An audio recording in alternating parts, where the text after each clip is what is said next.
गुरुर्ब्रह्मा गुरुर्विष्णुः गुरुर्देवो महेश्वरः गुरु साक्षात् परं ब्रह्म तस्मै श्री गुरवे नमः तस्मै श्री गुरवे नमः तस्मै श्री गुरवे नमः.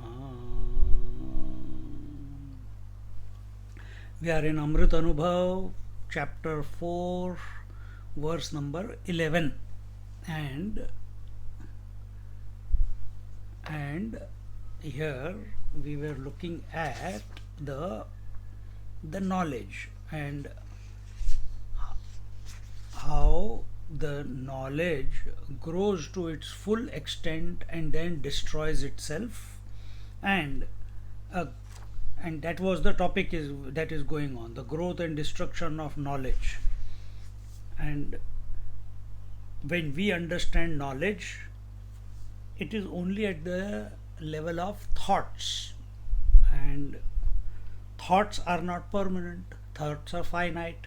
Thoughts come and go, thoughts are born, thoughts stay, thoughts die. And through these thoughts, we have some understanding. So that understanding is also temporary, it is not permanent. If the thoughts are finite or they indicate the finite, then our understanding will also be finite. But who are we essentially? We are the infinite one.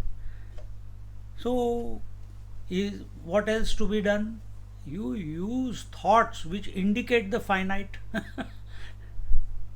and get delivered to the finite or merge into the finite. If you think thoughts of the finite, you will go to finite. If you think thoughts of infinite, there is a possibility that we will find ourselves to be the finite, because that to be that infinite, because that infinite is not other than us. And so we need to go beyond the knowledge and ignorance. We have to go beyond the aham vritti and the idam vritti. Just as examples were given, just as the sun is beyond the heat and the day and night. Day, knowledge of the world. Night, absence of knowledge. But the sun is independent from both of them. And so is our stature. So is our status. So is our disposition. We are other than the thought knowledge or the absence of thought knowledge. This you will understand only when you become keenly observant of yourself within. The strength of the world lies in our weakness. So also it is the presence of ignorance that gives strength to the knowledge that sustains vritti jnanam. So vritti jnanam is not a product of the reality. From reality's point of view, it alone is. So where has this finite knowledge erupted from? What is this finite knowledge or thought knowledge an effect of? What is the cause? Whose expression is it? It is the expression of ignorance. It is the expression of incomplete knowledge. What is complete knowledge? Abiding in the infinite is the complete knowledge. The moment we feel we are separate from the infinite, immediately thought knowledge begins.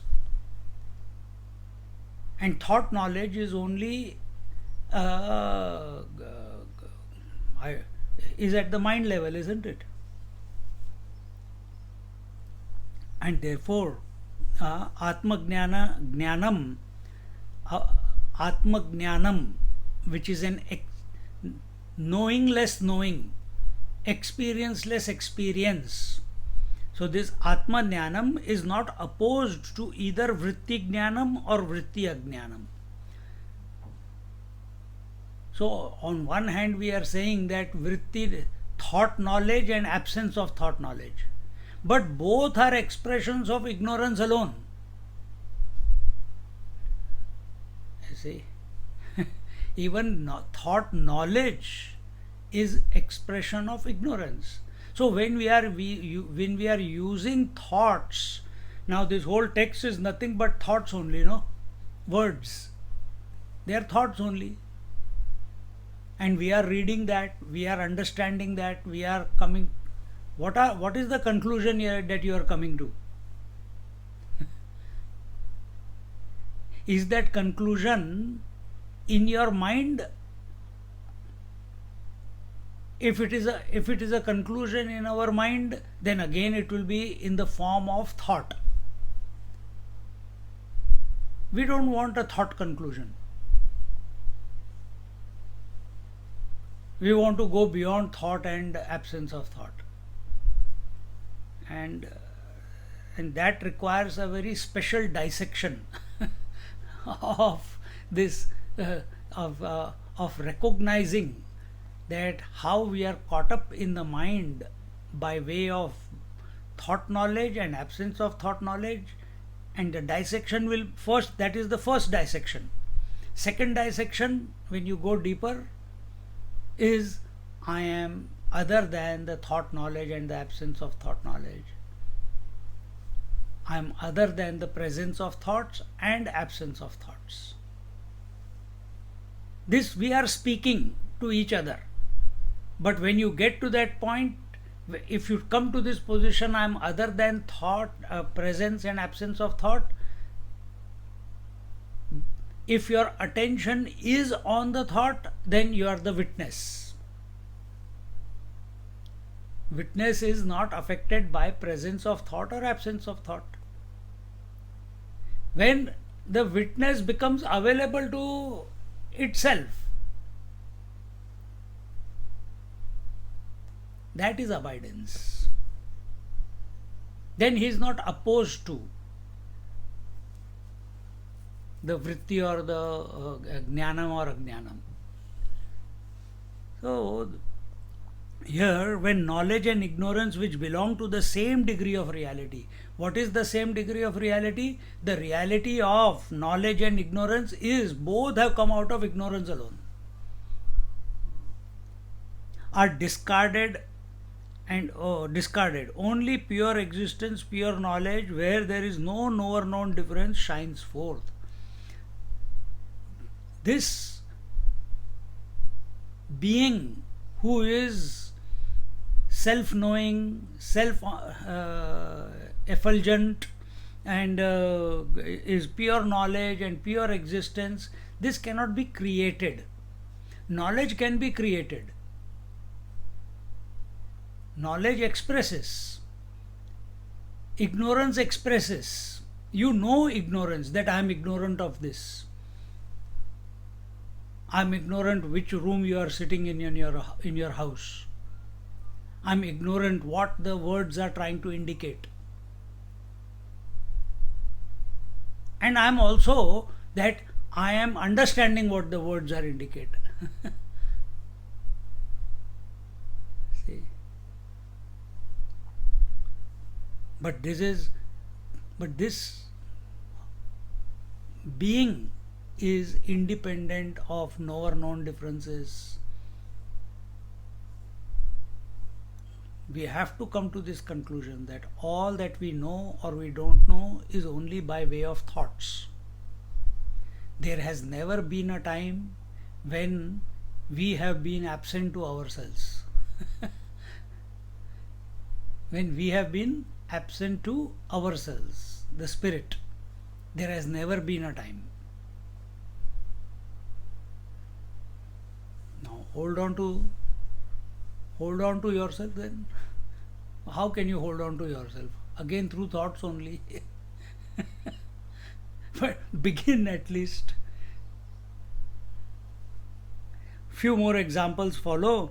जैसे कल्पातीचे भरिते स्थळ जळा दोहिते बुडविल्या आरवते राहूची नेने. The waters of the great deluge engulf both the oceanic waters and the land so as not to allow any differences between water and land. We see the differences, what is happening in the Asian part of the world. One country says these are my waters, another country says these are my waters, another country says these are my waters. The international law says that 200 kilometers into the ocean is the area of that particular country and they can do the fishing there. But one larger country says it should be proportional to the land size, and fighting begins. And then they build one island and they say from this island 200 kilometers. Then all other countries have got no water, only for themselves. See how the fighting begins, and disturbance happens, then wars. Wherever there are differences, there will be war. So land is one thing, water is one thing. We have given the names: Indian Ocean, Bay of Bengal, Southern Ocean, Atlantic Ocean, Pacific Ocean, but it's all waters.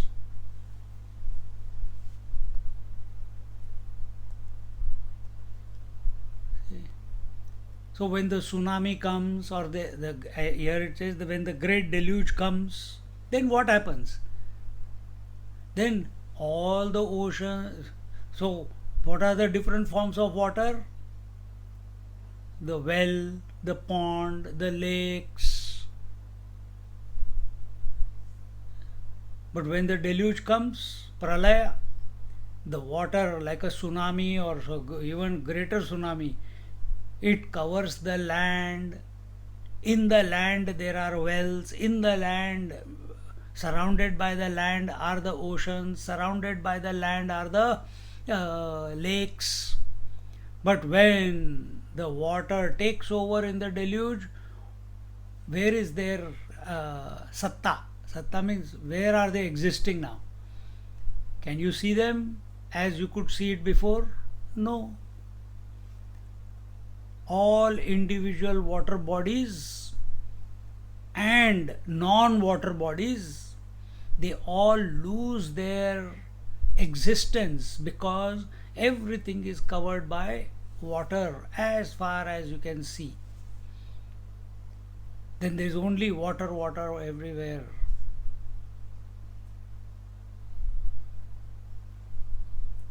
See?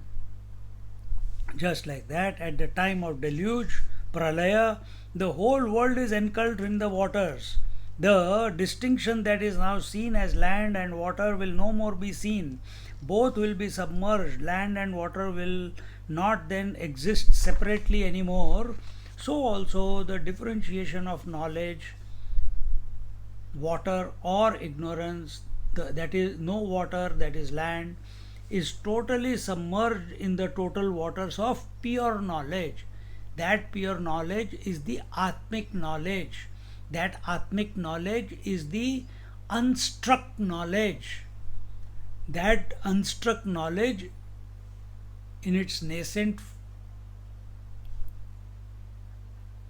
not in its nascent or anything, that is you.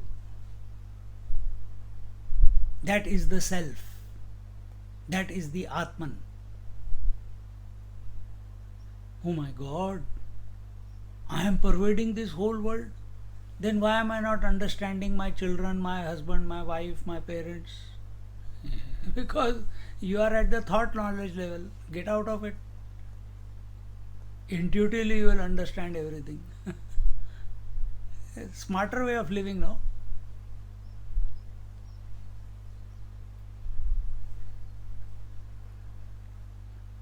So, pure knowledge is the pralaya. Just as water covers all the differences, in pure knowledge, differences cannot exist.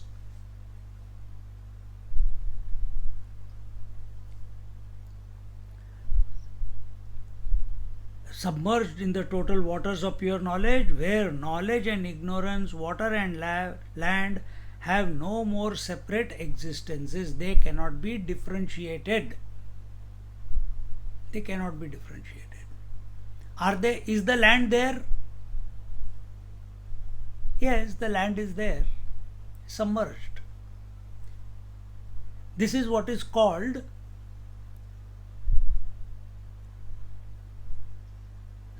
when we say, when you do sadhana, the desires get burnt. What does desire gets burnt mean? It means that the desires are there, thoughts are there, but they are not able to germinate. What is the germination? Into the root and into the shoot. And what does that mean? It means those burnt desires have become impotent. They cannot reproduce.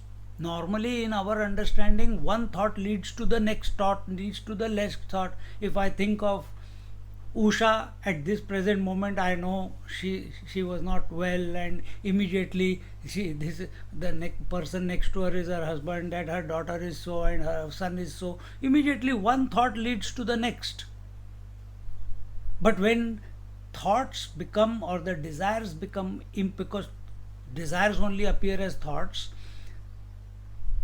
so they are unable to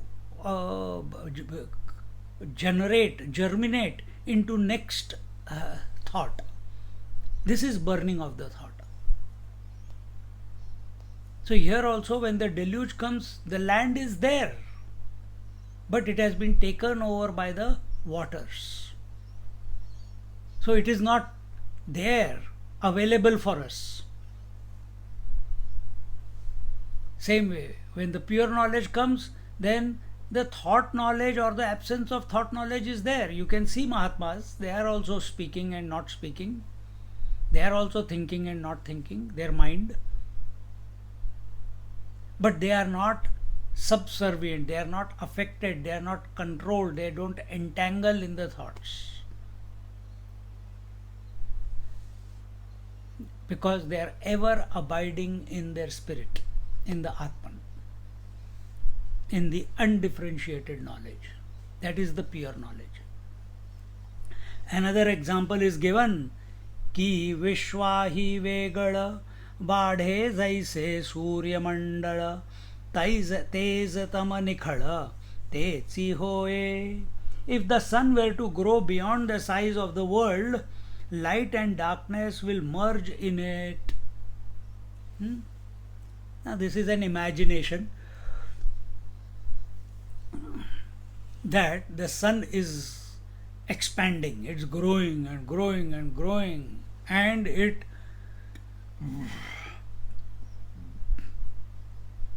now what is happening? The deluge of the sun is taking place.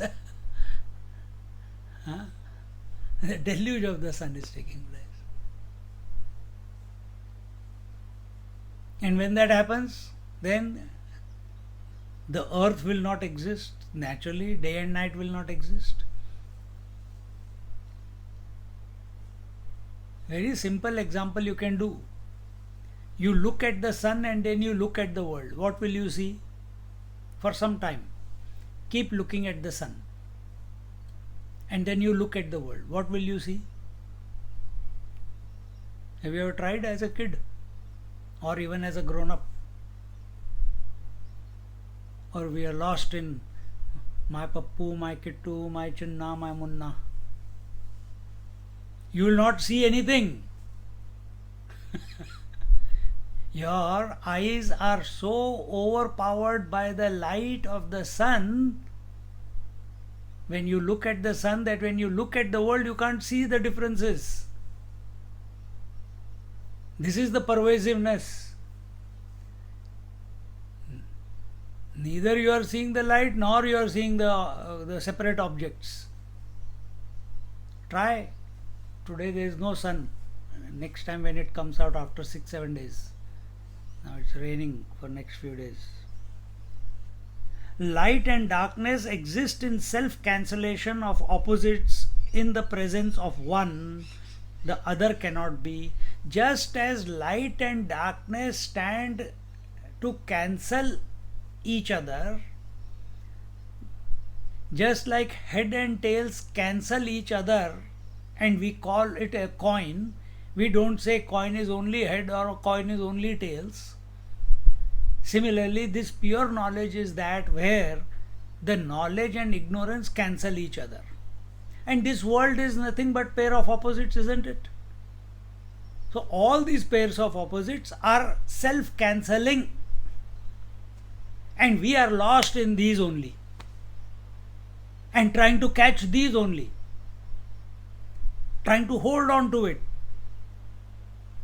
No experience can be permanent. Nothing that you possess can be permanent. Not money, not you can never be rich, you can never be continuously poor, or you cannot be continuously rich. You cannot be continuously healthy, nor can you be continuously diseased or unhealthy. But this is what we are trying to do. But these two, health and disease, are complementary opposite, they are coexisting and therefore self-cancelling.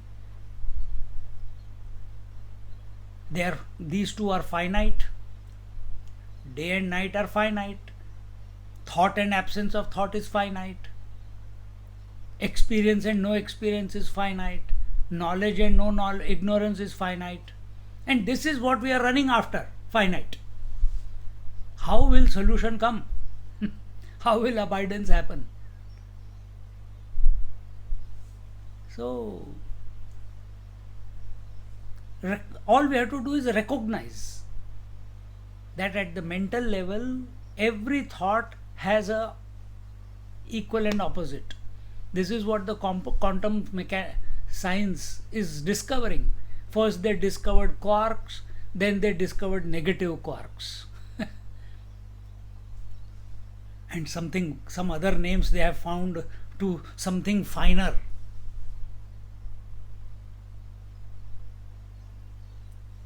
So, positive and negative quarks. See? The same way, our scriptures have already. Why only scriptures? If you observe yourself, observe your mind, you will come to the same conclusion. How do these scientists are coming to that conclusion? Because they are having a thought, no?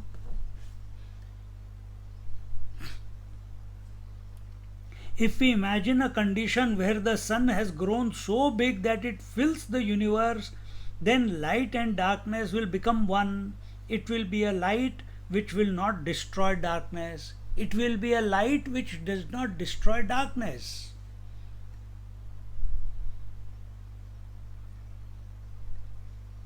Because there is a sun whose nature is heat and light. Therefore day and night are expressing, no? If there was no sun, there will be no darkness also. Oh, but how come sun is of nature of light and darkness is coming? Now you work it out. If you keep focused on darkness, you will never find a solution. If you only think of light, you will never find a solution. You have to get out of the ambit of these two. Then you can see, acha, the presence of the sun is borrowing itself to the day also and to the night also. But you have to come out of their gravity. Only then you can recognize. So same way here also, it is only the reflected light which is bright. In the same way, Pure knowledge which is not reflected as the knower and the known is neither light nor darkness, just as in the sun there is neither light nor darkness. What does it mean? At a very physical level, you go out into the space, there is no sunlight. You see sunlight as sunlight, which we call day right now. Why? Because that in science they say this light of the sun is dark. See, it's a contradictory statement. The light of the sun is dark, and that dark light, when it is passing through the atmosphere of the earth, the ionosphere, stratosphere, the air, and when it comes and reflects the objects or reflects the particles in the atmosphere of the earth, and atmosphere of the earth is going almost how many the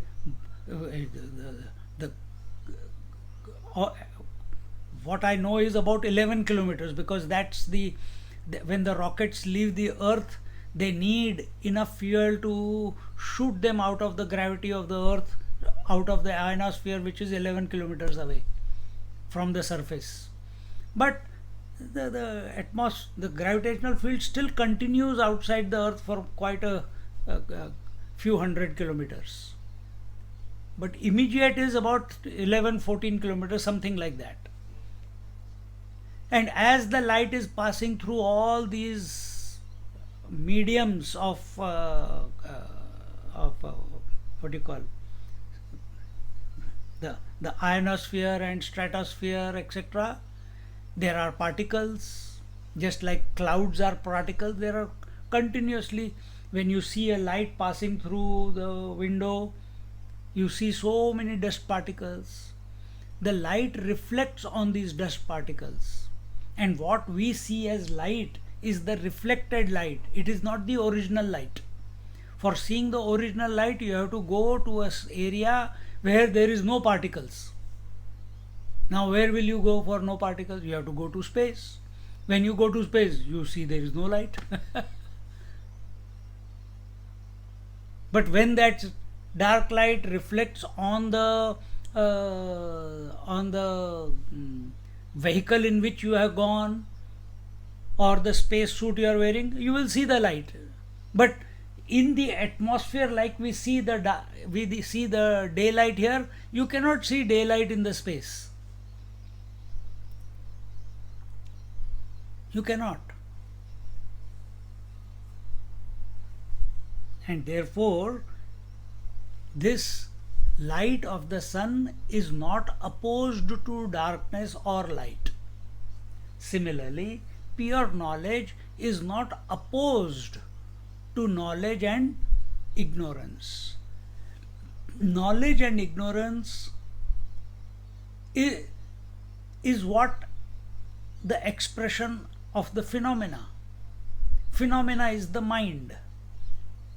When consciousness reflects through the mind, it appears as knowledge and ignorance. You understand now? Aham vritti and idam vritti.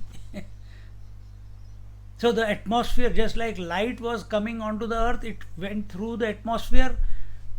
The consciousness is expressing through what? Through the atmosphere of the mind. What is the atmosphere of the mind? Mind and intellect. When it goes through the intellect, aham vritti. When it goes through the mind, idam vritti.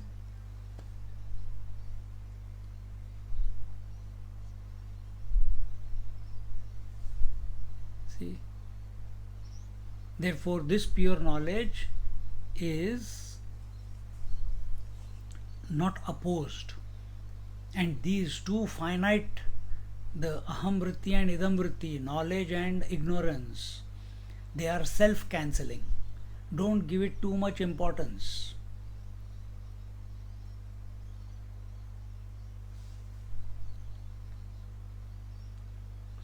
So what are self-cancelling? Husband and wife are self-cancelling.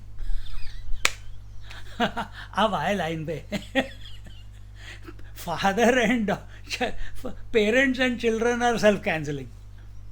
We have created relationship and we are stuck in it. We have to come out of that relationship to see that they are self-canceling. See?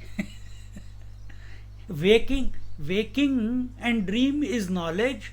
Deep sleep is absence of knowledge. They are self-canceling. In-breath and out-breath is self-canceling. Now this world is full of opposites, and all opposites are complementary or coexisting and self-canceling, and we are not that. We are the one who is independent of this all self-canceling ones. This is what we have to realize in this life. This is what makes our mind a mature mind, a wise mind. This knowledge makes you wise. Thought knowledge doesn't make you wise. Living in a slavery of attachment to memories, thoughts, ideas, concepts, imaginations, relationships, that doesn't make us wise. This knowledge makes us wise. The recognition that we are, in spite of everything, uncorrupted by everything. This is wisdom. A further example is taken. Nana need maruni apana pe nuroni zagane thake houni zagane chi. The initial waking up may be called as destruction of sleep, but thereafter during the waking state there is waking alone without reference to sleep. Huh? This is your experience every day. You woke up this morning and you say, now I am up. And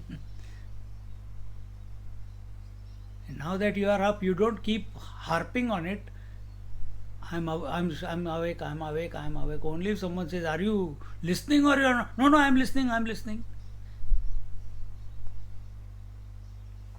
When one comes out of the deep sleep state to the waking state, the deep sleep state still lingers in the waking state, which is still in relation to the deep sleep state.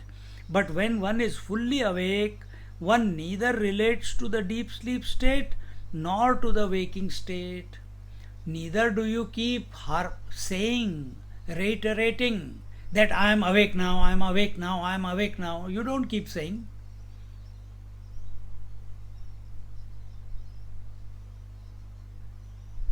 Just as for whole life we never said, yeah, I am the body, I am the body, I am the body. We don't say it. Now we are saying I am not the body. Why? Because you are saying I am the pure consciousness. I am not the body now. But we never said I am the body also. It was taken for granted. It was accepted. So same way here, when we have come out of deep sleep, we are still lingering little bit in deep sleep, little bit in waking. So we keep rolling on the bed. Arey yaar, again there is class at 8:30 in the morning. Please give me a break. I want to sleep in today. Today I'll give it a miss. I'll not put the video on. I'll put the audio on and I'll sleep. So Swamiji knows that this fellow is still there. I don't know कहाँ से ये idea आते हैं. But once we are awake, so this idea that I am sleepy and I am not fully awake yet, but once we are fully awake, then do we think about that I have conquered sleep, that I have woken up. No. You don't think about sleep, neither you think about waking, because you are up. Same way, when the deluge came, the water doesn't think about the pond, the lake, the river, the land. It covers everything. Similarly, sun doesn't think of the darkness and light. Similarly, when we come to be the pure consciousness, then we will not be obsessed with knowledge or ignorance. You understand? We will not be obsessed with it. Similarly, in the early stages, the Jnana Vritti is under the influence of Ajnana Vritti. Jnana Vritti is under the influence of Ajnana Vritti. What is Ajnana Vritti? That those thoughts which take you away from the self, from the spirit, from the Atman, from the reality. That is Ajnana Vritti. Ajnana Vritti is that which begins in time and ends in time.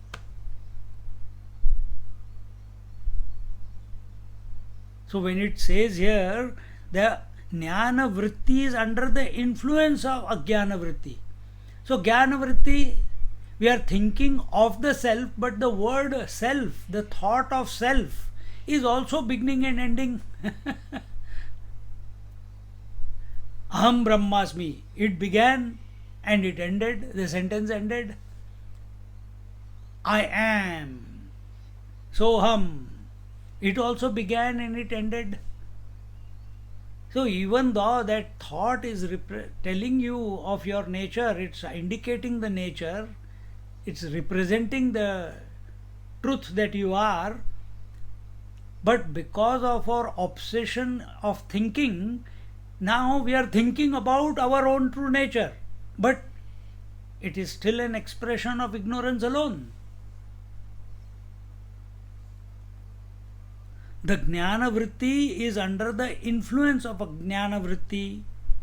When another way of putting it is, Jnana Vritti under the influence of Ajnana Vritti means we want objective experience of the reality that we are. Ajnana Vritti is always about objectification.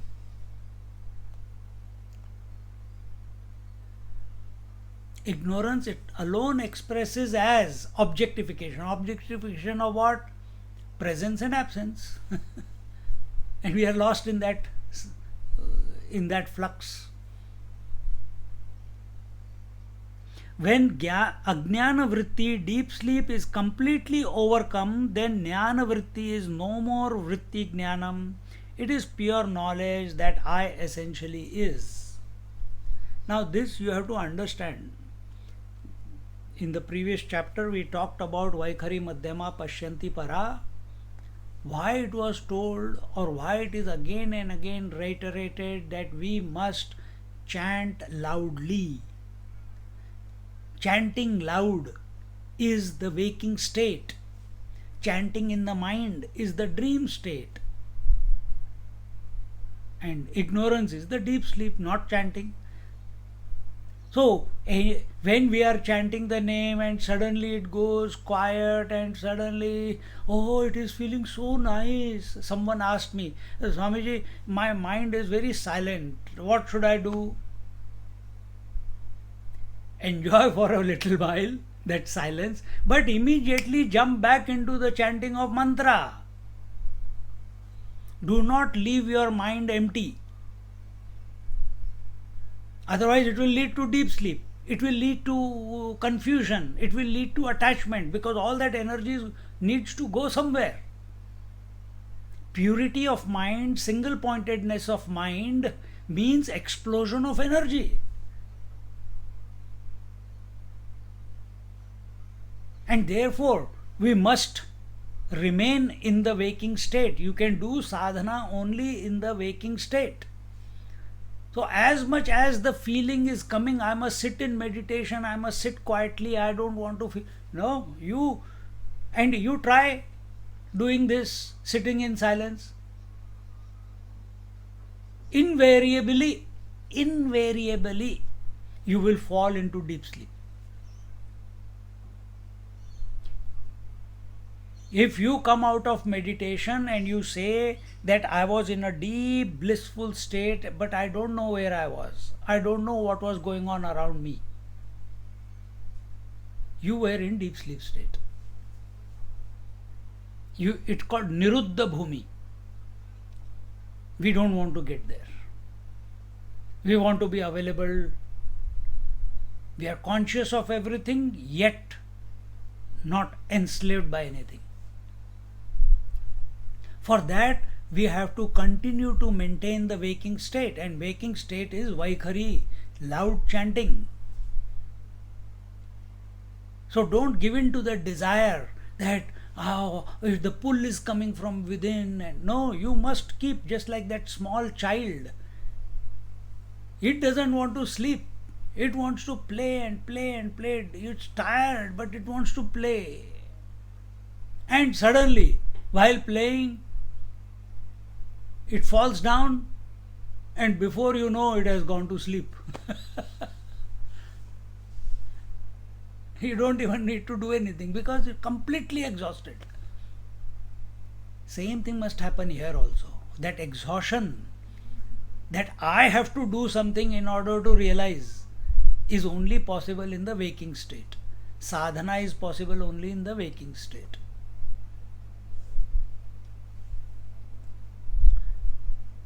So when ajnana vritti, deep sleep, is completely overcome, how do we overcome the deep sleep? Only by being in the waking state. We have to be awake.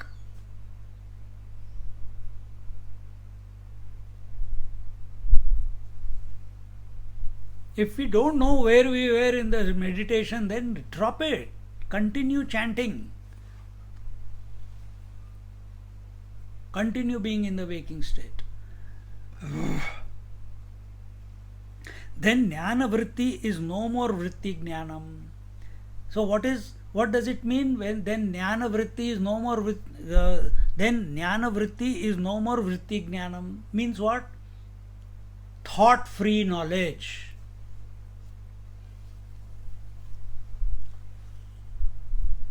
Thought free knowledge. Then jnana vritti is no more vritti jnanam. Then it is vritti rahit jnanam. It is pure knowledge. That I essentially is. Now we want to come to that point, isn't it? We want to recognize ourselves as the vritti rahit jnanam. We want to be that.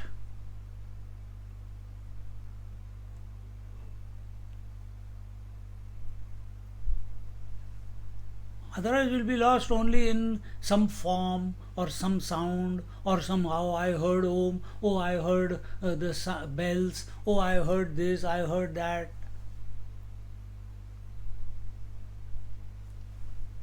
That is not. Concluding this set of examples, OVs 11, 12 and 13, तैसे अज्ञान आटोनिया ज्ञानयेते उवाया ज्ञानाज्ञान गिड़ूनिया ज्ञानची होए. Similarly, having destroyed the ignorance, that is ajnana vritti, thoughts of ignorance, the knowledge, that is the thoughts of knowledge, become stronger and thereafter disappear itself to attain non-thought knowledge, undifferentiated knowledge. Huh?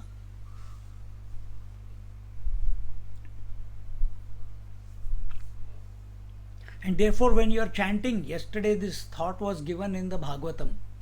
When you are chanting Om or any mantra, preferably Om, it's the expression of the reality itself. the natural sound of the creation. Just keep chanting Om, Om, Om, Om mechanically, nothing, and keeping that, what do you call that? Nowadays you get these music boxes which keep chanting Om 24 hours, 365 days a year. That also we have outsourced. We have to chant Baba, not them, not the machine. No, when I keep listening to the machine, then my mind also automatically keeps chanting Om. If, चलो बेवकूफ़ों की कमी नहीं है.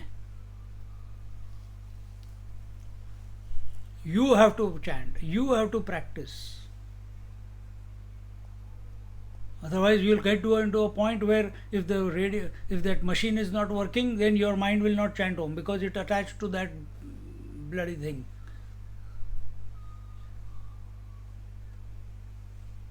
But when we are chanting Om or any mantra, our attention must be what is the source from where the mantra is arising.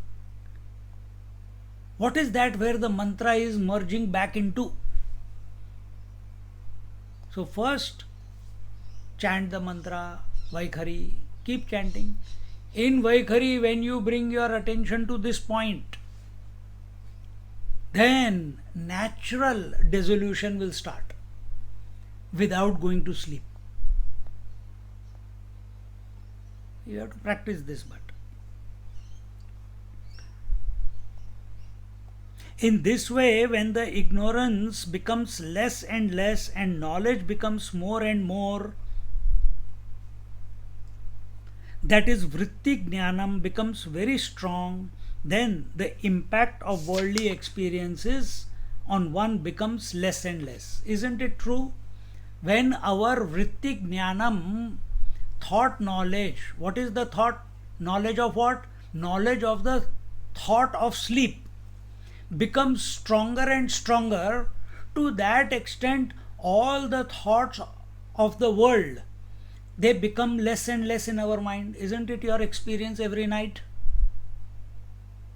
Isn't it your experience right now also, that you are in the satsang and all the thoughts of the world are not disturbed? Whatever is happening, let it happen. But more so, very distinctly, when we go to sleep, our mind becomes focused on sleep, is thinking of sleep, wants to merge into sleep. To that extent, the number of thoughts of the world in the mind, they keep reducing. It's directly proportional. If your focus on sleep is not there, then the thoughts of the world will be there. If the focus on the thought of sleep is there, then the thoughts of the world will be less, and eventually they go away. When they go away, then do you need to think of sleep? No, you are thinking of sleep only to counteract the thoughts of the world. When the last thought of the world also goes away, what is the last thought of the world? Whatever it is, whatever that penultimate thought, then you don't need to think of sleep also, because it was only to counter the other thoughts of the world. Then this thought of the sleep also vanishes and you fall into its lap. Exactly the same we have to bring about in the waking. Exactly the same. But instead of sleep, we are thinking of the infinite. We are thinking of the Atman. Then why is it not happening? Because you don't have the surrender. Like you surrender yourself to sleep, you are not surrendering to the Atman. You are not surrendering to the Lord. You are not surrendering to the infinite. That is the problem.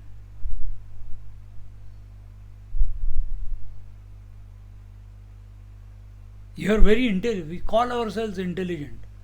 When you go into sleep, that time does it come? Who will take care of my children? Who will take care of my investments? Who will take care of my diseases? Who will take care of my medicine? That, throw everything away. Just dive into the sleep.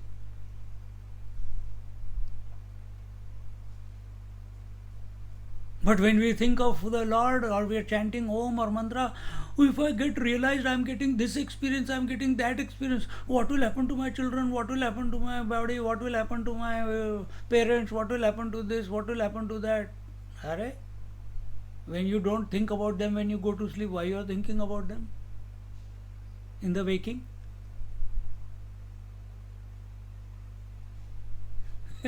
देखो, because why we are able to dive into sleep? Because we know next morning we are going to wake up. Stupid. So that data is available. Here there is no data available. साला एक बार चला गया तो वापस आऊंगा कि नहीं आऊंगा? And therefore it is told that when we merge into the self that we are permanently awake. So where is the question of fear?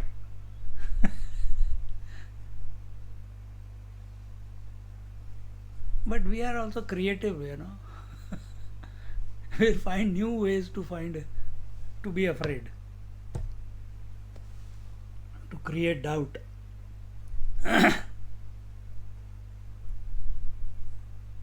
Where are we? In this way, when the ignorance becomes less and less and the knowledge becomes more and more, that is, vritti jnanam becomes very strong, then the impact of worldly experience on one becomes less and less. This is what I was explaining to you just now. Through the thought of the sleep, and if we can translate it into the waking state, wherein we, instead of thinking of sleep, we think of the infinite wakefulness that is our nature. I don't even want to use the word wakefulness.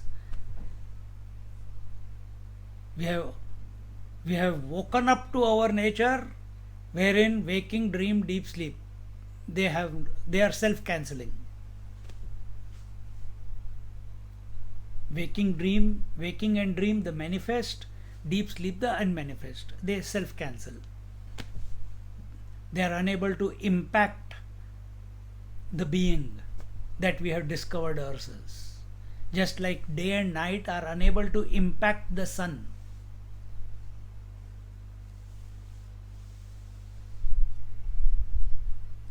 This immunity to worldly experiences is called jnana vritti. This immunity to the worldly experiences is called the jnana vritti. That thought which is able to make you immune to the distractions of the world, to the thoughts of the world, is called jnana vritti. So, as long as you are awake, the thought of sleep is jnana vritti, because it is making you immune to the thoughts of the world, isn't it? But that thought of sleep itself is ajnan. So we land up in ignorance in sleep. You replace it with jnana vritti, another jnana vritti. What is that? Aham brahmasmi, or Ram, or Soham, or I am.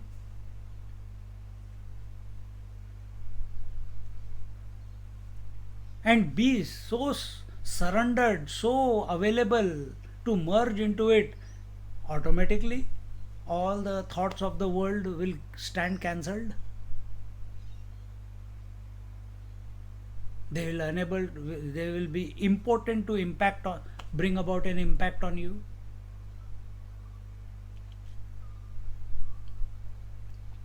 The immunity to worldly experiences is called jnana vritti, which destroys the ajnana vritti, that is attachment, raga, dvesha, expectations, disappointments, etc. So all the thoughts in our mind are from this point of view only. Expectations, memories, regrets, anxieties, pains, Wherever there is a difference, wherever there is a sense of otherness, this is what precipitates disappointments, expectations, ambitions, success, failure, birth, death, in, out.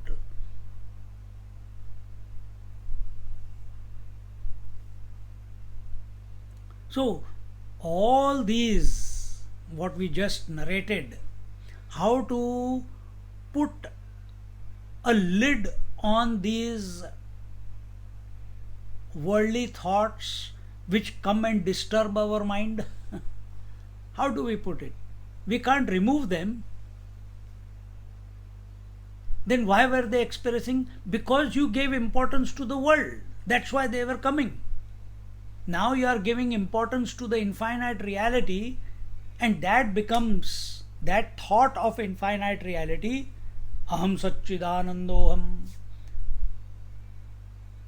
This is what initiation is.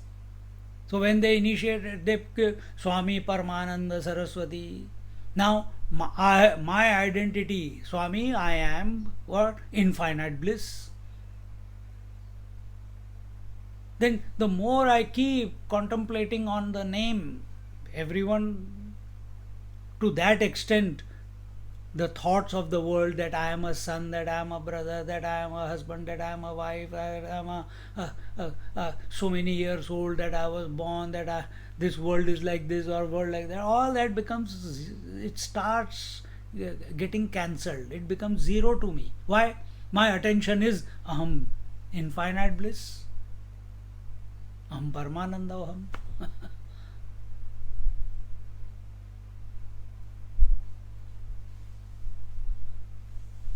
See? So what do you identify with? Are you identifying with the world, or are you identifying with the infinite? If you identify with the world, काम क्रोध लोभ मोह मद मात्सर्य राग द्वेष अभिनिवेश अस्मिता, I, mine, past, future, all this will keep coming. There is no end to this. If you think of the infinite, all this will get neutralized. So, and all this which was neutralized was the source, was the corruption, was the error which was keeping you separate from yourself. So now, from among all the thoughts which are nothing but expressions of ignorance, we have chosen a thought which represents the reality or indicates the reality. And that is able to, and we keep thinking about it, keep thinking about it, keep surrendering to it, keep talking, contemplating upon it. And we make, whenever we, even if we give attention to doubt, the doubt becomes very big in our head. If we give attention to a relation, that relationship becomes big in our head. You gave attention to the husband became big in your head. That's why you're considering yourself wife, and vice versa. So whatever you give attention to, it starts overpowering your mind space. You give attention to the reality, to that thought which indicates the reality. It will take over your mind space. When it takes over your mind space, then the other thoughts of the world have no space. This is the deluge we are talking about. And they are unable to affect us, they are unable to enslave us, they are unable to entangle us. And when that last moment comes, that none of the thoughts of the world are able to entangle us, we don't need to think of the reality also. Then we are it. Just like you don't need to think, I have to sleep. Because when all the disturbances are neutralized, then the thought of sleep also drops away. And you merge into it. Same will happen here also. Now, how much more simple the sadhana can be? It is our approach, our thinking, our doubts, our attachment to the world which will make it make this simple journey into a complicated one.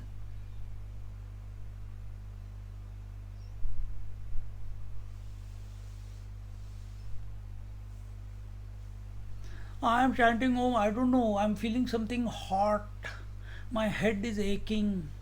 Oh, since I started chanting the name of the Lord, now more people are disturbing me, more things are disturbing me. Why is it happening? Before it was okay, now I chanted the name. Your attention is still on the world. You have not surrendered to the Lord's name.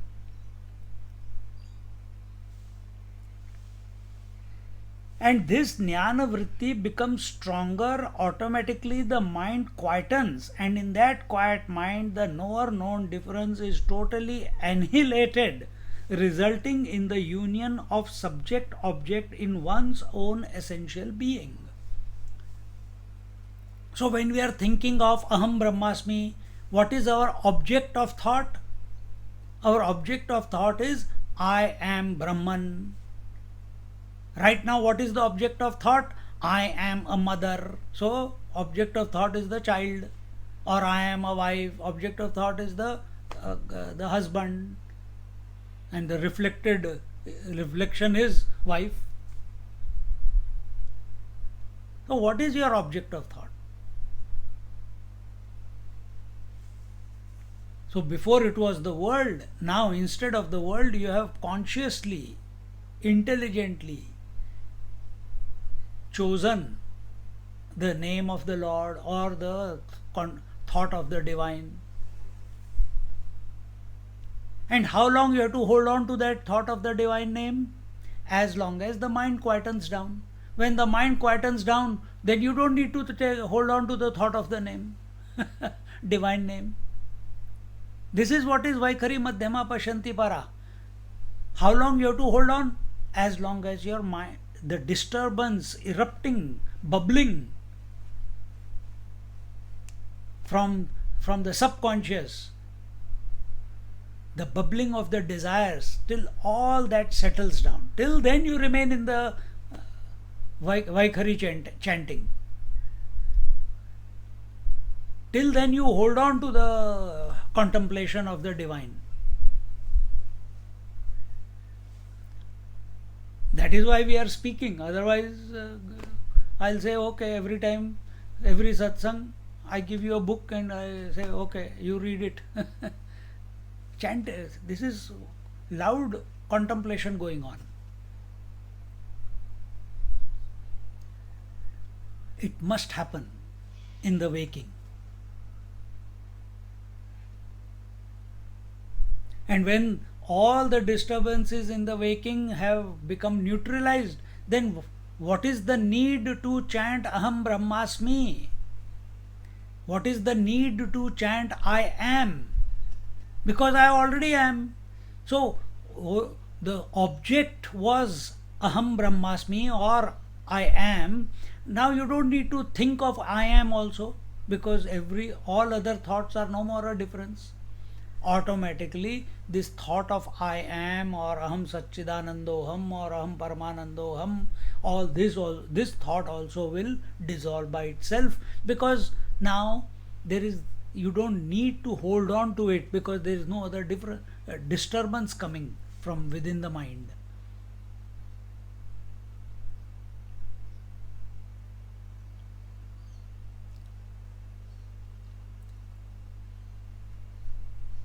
In this way, knowledge and ignorance both disappear, and the knowledge which is not vritti jnanam but is undifferentiated remains. So when the thoughts of the world disappear, then the thought of knowledge, that is Aham Brahmasmi, that thought also disappears. But does it mean that you disappear? No. What remains is the undifferentiated knowledge. What remains is the pure consciousness. What remains is the truth, the pure existence.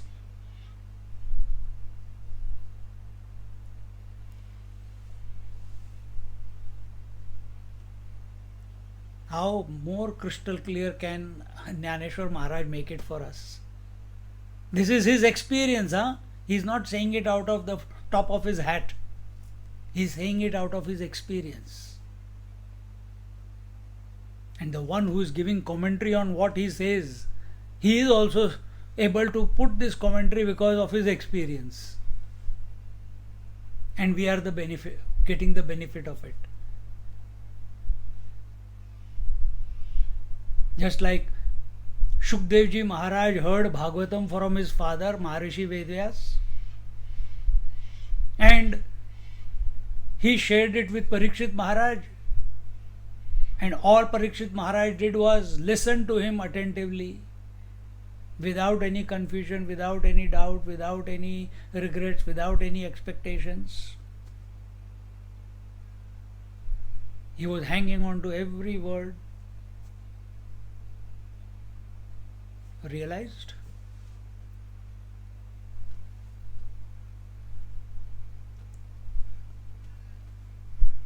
Are we hanging on to every word that Swamiji has written here?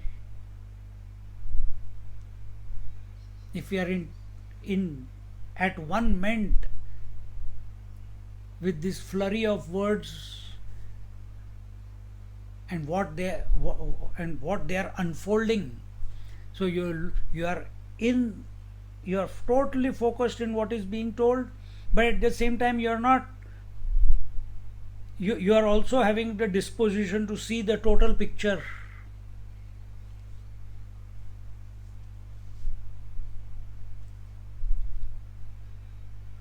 Fantastic. Total picture. Aham Satchidanandoham.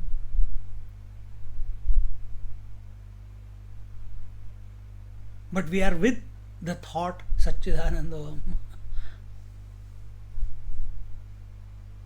What it is representing is the total. But the word Satchidanand is finite. Aham Brahmasmi is a finite word. But what it is representing is beyond, is transcendental, is our true nature, which is beyond knowledge and ignorance.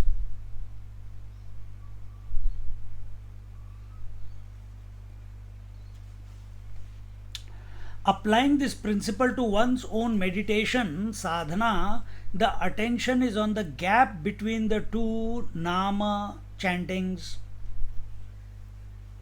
So what did I say when we are chanting? I didn't read this before coming here, but automatically the thought development, when I was speaking in the beginning, or when we started this, or in the previous verse, automatically I said that when we are chanting, our attention must be where it is beginning from and where it is concluding. Automatically that thought is coming here now. That's the natural progression of applying the same principle, this principle to one's own meditation, sadhana. The attention is on the gap between the two chantings. Attention is not on how wonderful, oh, kitna acha lag raha hai, I will make this raga and that raga and this. You want to indulge in Om in that way to show how proficient you are in different ragas? Or are you trying to, is your attention on what the Om represents? Or what Om is the expression of, that one reality?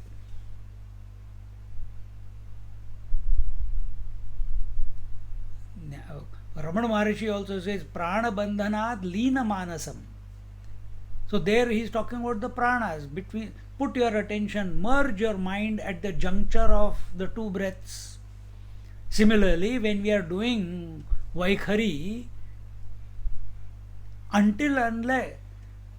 instead of being lost in mechanically chanting, without bhav, without faith, just going on, because मेरे को initiate किया, मैं कर रहा हूँ Om Namah Shivaya, Om Namah Shivaya, Om Namah Shivaya, Om Namah Shivaya, Om Namah Shivaya. Ram Ram Ram Ram Ram Ram Ram Ram Ram Ram, कोई अंदर से कोई फीलिंग ही नहीं है, कोई भाव ही नहीं है.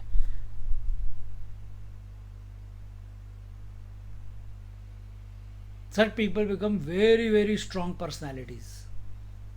But if the bhav is there, then they will melt, they'll dissolve.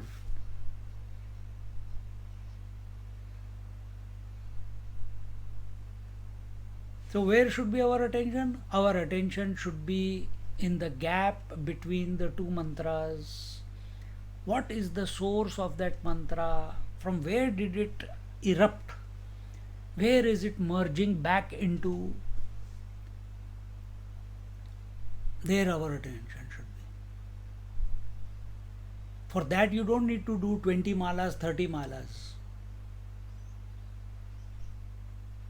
You chant one mantra, but your attention should be here. That gap is called Madhya Vikasa. Madhya Vikasa in Shaivagama Sutra. This is a Shaivagama, means Kashmiri Shaivism. Meaning widening of the center. What does it mean? If we are chanting Om, for example, Om,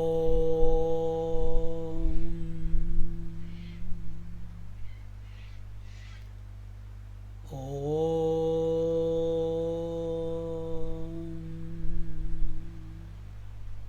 Between the two Oms there was a gap. Without forcing, without willful expansion, without willful, that gap must start elongating. So if this is one Om and this is the other Om, hardly any gap. Om, Om, Om, Om, Om, Om, Om, Om, Om, Om, Om, Om. Ram, Ram, Ram, Ram, Ram, Ram, Ram, Ram lage hue. Now little bit gap. Ram, Ram, Ram, Ram, Ram, Om, Om, Om. So little bit gap. Om, Om,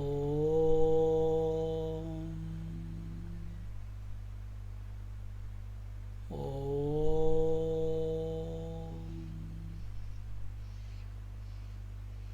Now this much gap. Om.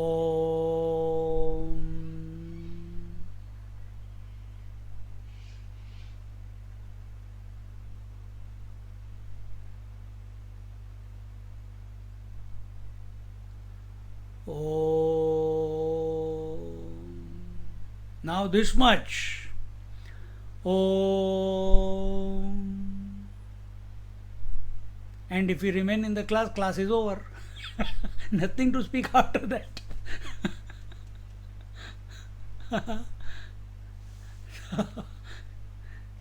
So when you are in the gap, how do you know you are in the gap with willful or natural?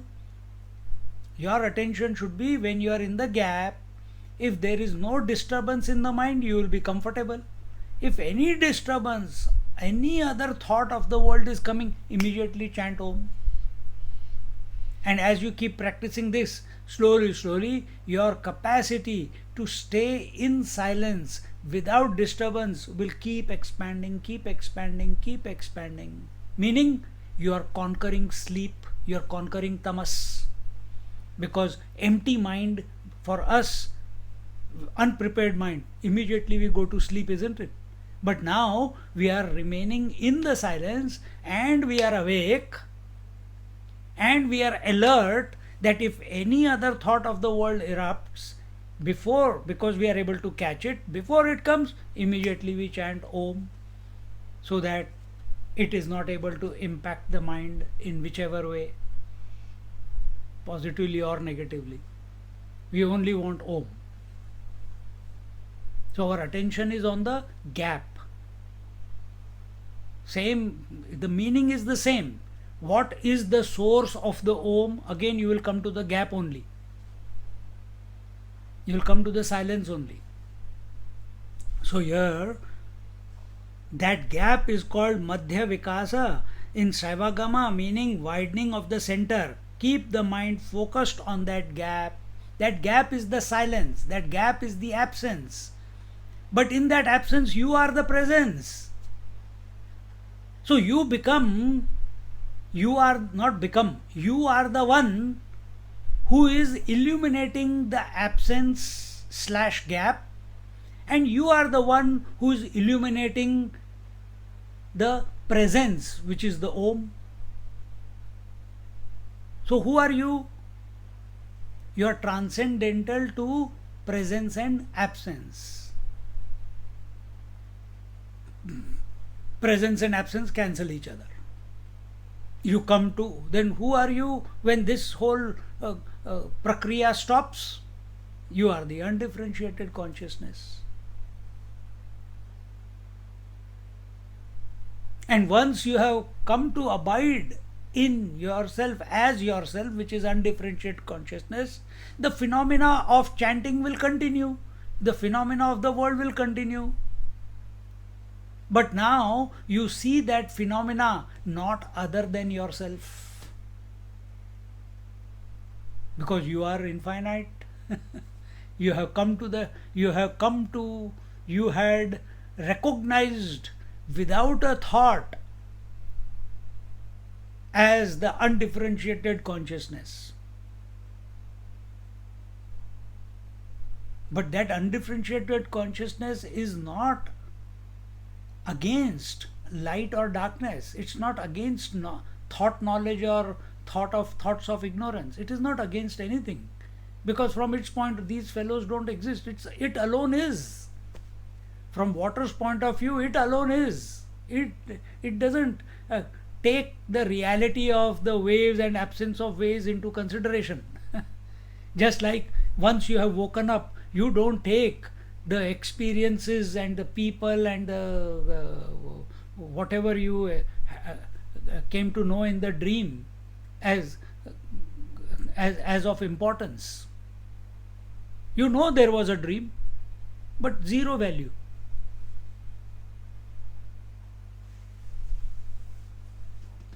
Same way. And that the Mahatma is living in the phenomena, this the people say. That he has this, that he has this, he can live without eating, he can touch and heal. But for him, he is just being, he is just being. For him, as much as he is expressing through that particular body of the Mahatma, that much he is expressing in and through the whole universe. That is his disposition, which we can't even imagine. The closest example is, as much as I am expressing through this thumb, that much I am expressing through all the limbs of the body. As much as the space is expressing through this house, that much it is expressing in and through all the houses and absence of houses also. Now you have to hold on to this idea and see, and what will be the conclusion of it? No conclusion. You will fall back into yourself.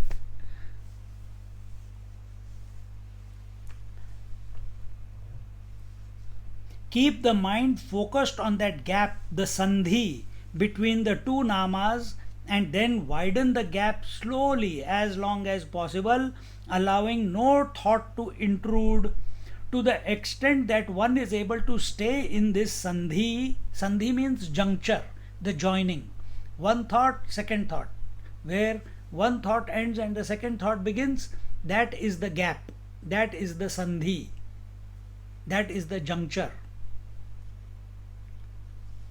To the extent that one is able to stay in this sandhi, one is Shuddha Jnanam. If we are able to stay in silence without any thoughts, without any sleep, we are with ourselves. That is Shuddha Jnanam.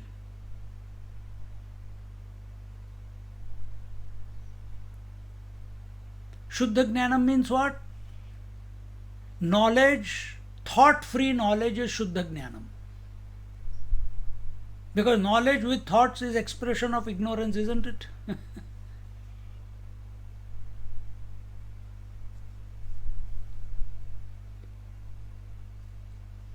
One nama is ignorance, the second nama is also ignorance. Now, expression of Om, because name, Shabda, expression of sound in the form of name, Ram. Then second, Ram. Both names are expressions of thought, isn't it? And thought is an expression of ignorance. So, one name is ignorance, second name is ignorance. The madhya between the two is neither ignorance nor knowledge. When there is total absence of knowledge, vritti jnanam, and ignorance, vritti ajnanam, there is pure knowledge.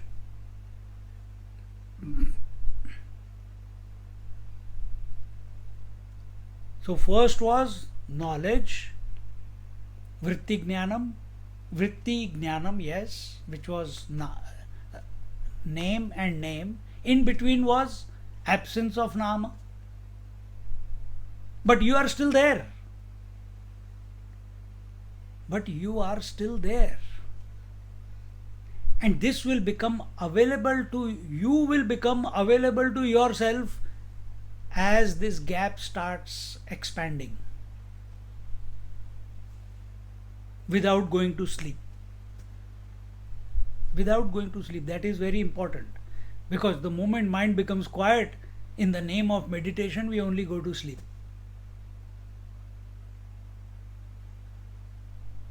And what is Nirvikalpa Samadhi? Nirvikalpa Samadhi is we have gone into Niruddha Bhumi. Niruddha Bhumi is we have gone into blankness. So it is not an advisable thing to go. Yes, it is good experience. But we have to get out of that. At least it's keeping the world at bay. But if you keep getting addicted to the Niruddha Bhumi, remember the 5 types of mind: Mudha, Vikshipta, Vikshipta, Ekagra and Niruddha. Niruddha Bhumi. When the mind becomes blank, Nirvikalpa. Nir means without, Vikalpa means thoughts.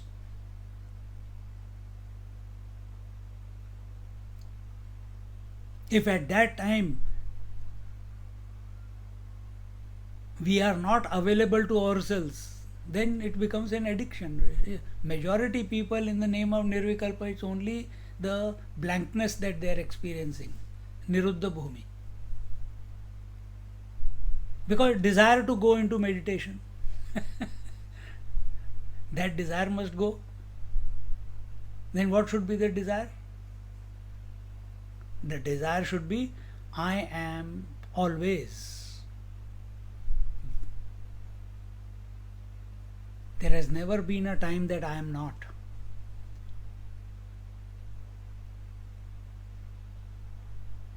Whether thoughts are there or no thoughts are there, I continue to be.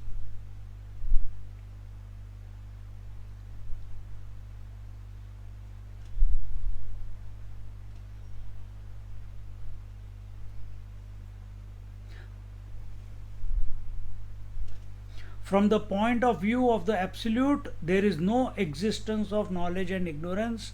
Now, till now, we were talking from the seeker's point of view, and now Jnaneshwar Maharaj is taking, we are looking from here, we are looking up, or we are looking within, towards the source, and trying to work out the way there. Now, from the source, we are looking out. What will we look? What will we see? what will we see? We are living in the differences and we are moving towards the oneness. That is the journey till now. What will be the journey from oneness? Only oneness. Because that one complete whole, Purnamada Purnamidam, from his point of view, there is nothing else apart from him. So what will he look? We'll look at that point in our next class. Om Purnamada Purnamidam Purnat Purnamudachyate Purnasya Purnamadaya Purnamevavashishyate. Om Shanti Shanti Shanti. Harihi Om. Shri Gurubhyo Namaha. Harihi Om. Sit quietly for a few seconds.